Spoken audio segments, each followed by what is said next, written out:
je souhaite une bonne rentrée à tous nos écolières et nos écoliers, à leurs enseignants, et puis bien sûr à tous les personnels administratifs et techniques de l'éducation nationale, comme de nos propres agents. Oui, c'est une mobilisation pour une rentrée un peu particulière, elle est toujours marquée par la crise sanitaire, et c'est vrai qu'il faut rendre hommage à toutes celles et tous ceux qui ont pu permettre cette rentrée dans les meilleures conditions possibles. Tu rentres en quelle classe, ma puce? Ben, En petite section? petite section, Ouais. la grande section. Et t'as été un petit peu triste? Oui. Non. Un petit peu triste? Oui. Qu'est-ce que t'as fait? Ben, des jouets. T'as joué avec les copains?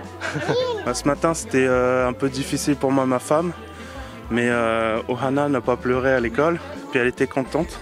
Oui, elle a joué au Lego, elle a construit une maison, puis je crois qu'elle a commencé à se faire des copines. Côté mairie, c'est une rentrée qui est marquée à la fois par le développement durable, par la santé et par la sécurité. Il y a bien sûr d'autres domaines sur lesquels l'offre finalement aixoise est très riche. Je pense à la culture, je pense au sport, je pense au numérique.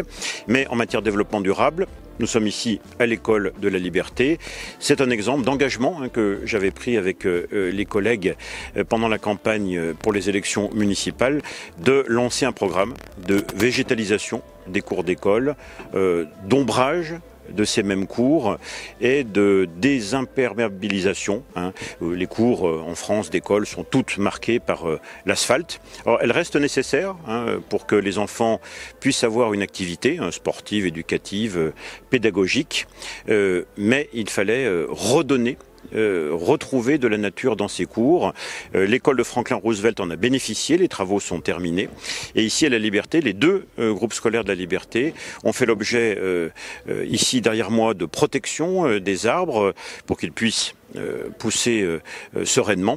Et puis ici, donc le bitume, l'asphalte a été retiré, le terrain a été décaissé, de la terre installée et la végétalisation est en cours, d'où ces barrières qui protègent, avant que des bancs ne soient installés. On a pu aussi au passage redessiner un chemin en enlevant l'asphalte, donc c'est un chemin de terre, en permettant un accès également pour personnes à mobilité réduite. Il y aura un programme de ce type tous les ans dans chaque groupe scolaire jusqu'à la fin du mandat. Chaque été, des travaux seront faits chaque année dans deux groupes scolaires distincts pour que toutes les écoles, tous les groupes scolaires soient concernés.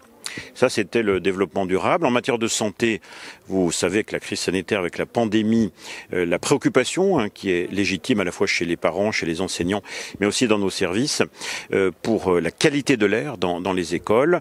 Et donc, nous avions anticipé et lancé le déploiement de petits boîtiers qui analysent la qualité de l'air avec des voyants, vert, orange, rouge, qui permettent d'indiquer aux enseignants quand il leur faut aérer leur classe. Donc l'ensemble des classes d'Aix-les-Bains a été équipé. Il y a 90 détecteurs de ce type mis en place. L'autre volet santé, c'est une continuation de la qualité de la restauration scolaire, donc dans les écoles, mais aussi dans nos crèches, avec un objectif 100% bio, circuit court, l'atelier culinaire et la production, la récolte se fait principalement en Chautagne, donc à proximité de notre bassin, et 100% bio et 0% gaspillage. Ce sont des objectifs qui petit à petit évoluent favorablement, avec un grand succès auprès des écolières et des écoliers. Leur nombre augmente chaque année et ils aiment beaucoup certains plats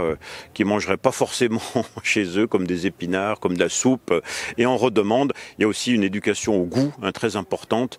Des tout petits aux plus grands, dans les crèches, ça va être une purée de potiron, et puis à l'école ici au restaurant scolaire ce sera un gratin de potiron. Donc vous voyez, on prend le même légume et puis on le prépare différemment selon l'âge de l'enfant. En tout cas, ça l'éduque le mieux possible au goût. Ça, c'était la santé. Troisième aspect, c'est la sécurité. évidemment importante, préoccupation des enseignants, préoccupation des parents d'élèves. Donc on a là aussi un programme qui sera terminé l'an prochain, en 2022, de sécurisation des accès des écoles, de toutes les écoles d'Aix-les-Bains. Ce sont des travaux du type augmenter la hauteur des barrières d'accès, des portails, l'installation de visiophones, de façon que les enseignants puissent voir qui sonne à l'entrée et puissent actionner le cas échéant sans avoir à se déplacer, puisque bien sûr il leur faut s'occuper de leur classe. Et puis l'équipement pour les enseignants d'un petit boîtier de cette taille-là qui s'appelle Mon Gardien, My Keeper en anglais, qui leur permet d'enclencher une alarme qui les met immédiatement en relation avec les forces de l'ordre, police nationale, police municipale, sans avoir besoin de parler. Et c'est un système coordonné qui permet aux enseignants, et on a élargi cela à l'ensemble des écoles publiques et privées d'Aix-les-Bains, collèges publics et privés, lycées et points d'accueil publics à travers la ville, pour permettre un signal d'alerte efficace et rapide au corps enseignant et à nos agents. Ceci est complété par la présence de 15 agents de médiation d'une entreprise d'insertion pour les entrées-sorties des écoles, avec un renfort de la police municipale dont les effectifs ont augmenté. Ils sont maintenant portés à 16 agents. Et bien sûr, le tout avec le dispositif de vidéoprotection qui est le plus important de sa voix. Ça fait une série de mesures en matière de sécurité. Donc, développement durable, santé et sécurité pour nos enfants aixois.